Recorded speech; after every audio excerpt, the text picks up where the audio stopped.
புத்தர்கிட்ட ஒருத்தன் வந்தான். அவன் சொன்னான், புத்தரே எனக்கு நீங்கள் ஏதாவது அறிவுரைகள் சொல்லுங்கள் அப்படின்னு கேட்டான். அவர் சொன்னார், இந்த பருப்பா இந்த உலகத்தில் எல்லாருக்கும் கொடுக்கணும், ஈகை தான் பெரிய தர்மம் தான், அதனால் எல்லாருக்கும் எல்லாம் கொடு, தர்மம் பண்ணுறதை விட சிறந்தது ஒன்றும் இல்லை அப்படின்னு சொன்னார். உன்னோட பணத்தை எல்லாம் கொடுத்து உதவி பண்ணுனாரு. அவனுக்கு ஒரே கோபம். போகும்போது சீடர்கிட்ட புத்தரை 4 திட்டு திட்டிட்டு போயிட்டான்.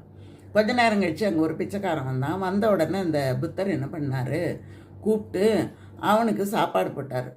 போட்ட உடனே அவன் என்ன பண்ணான், நல்லா சாப்பிட்டான். சாப்பிட்டுட்டு போகிறான். போகும்போது அவனுக்கு புத்தர் எந்த அறிவுரையும் சொல்லலை.